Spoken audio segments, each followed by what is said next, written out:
In this training module, I'm going to show you how to buy your first domain name. So what exactly am I going to cover in this training? Well, in part 1, I'm going to talk just a little bit about picking a domain that's solely based on getting better ranking results in a search engine. Then I'm going to give you some tips on coming up with a domain if you don't already have one in mind or your idea is already taken. Then in part 2, I'm going to get into the meat of actually buying your domain. I will show you the service that I use and take you by the hand through the buying process. Then to wrap things up, I'm going to show you how you can possibly buy a domain that is already registered to someone. Let's start with search engine optimization and domain names. How important is it to have a domain that's rich with keywords? You know what I'm talking about. Those domain names that mimic search terms exactly, like make more money than you will ever spend in your life.com or I am more awesome than the other guy.com. Yeah, I know I'm being silly and it is a little extreme, and those are obviously very spammy. And we both know that your product is awesome and legitimate and definitely not spammy or scammy. But you know, Google won't necessarily know that. You see, Google just sees a long domain name with a lot of keywords or hyphens, and that puts up a big red flag, which can really lead to more scrutiny than you want or need. Now, when clients tell me they want to buy one of these types of domain names, I really commend them because at least they're aware enough to know the power of keywords, because keywords are an integral part of optimizing a website. But where their real power lies is embedded within the content inside the website itself, not necessarily in the domain name. Now you may be thinking to yourself that it makes sense to use any means necessary to get ranked as high as possible in a search engine like Google. And it is possible that it can help you, but it's not likely. And it could even decrease your rankings because of the added scrutiny from the search engine. For instance, the practice of using keyword-rich domain names in Google used to help sites rank higher.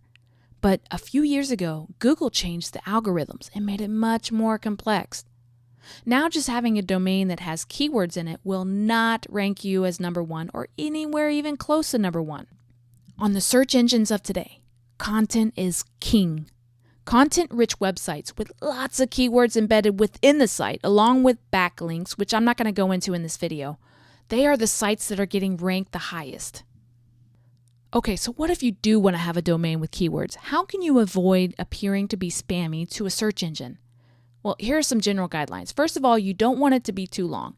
Length is important because people make spelling mistakes.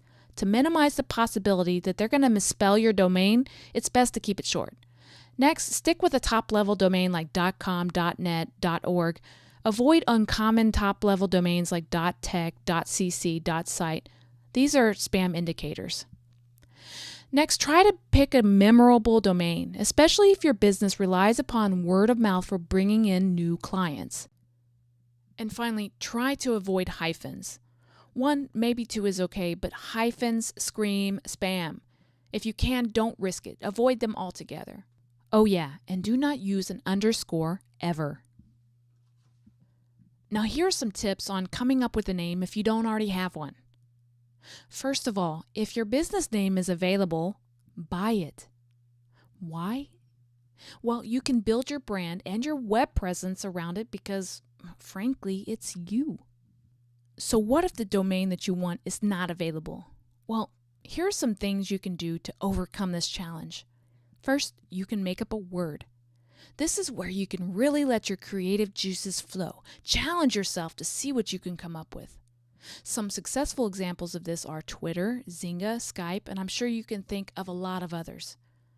These are names that really have nothing to do with what they do, but they're memorable, and they have built a strong brand around their domain name.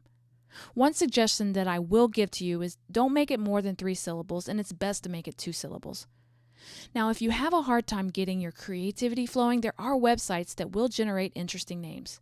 This can be a really fun exercise, and I suggest you consider trying it if you're having trouble coming up with a name. The next thing that may help you is that you can play around with the different spellings. An example of this is Google, which comes from the largest named number that is spelled Googol. There's also Flickr, Tumblr, Dig, and many, many others.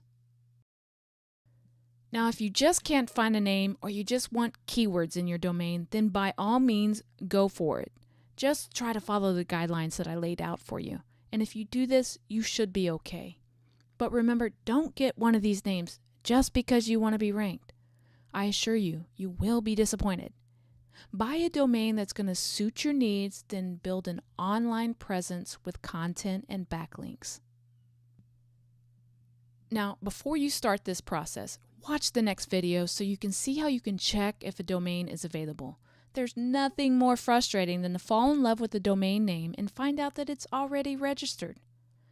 Alright, thanks for watching, and I'll see you in the next video where I will walk you through registering your domain.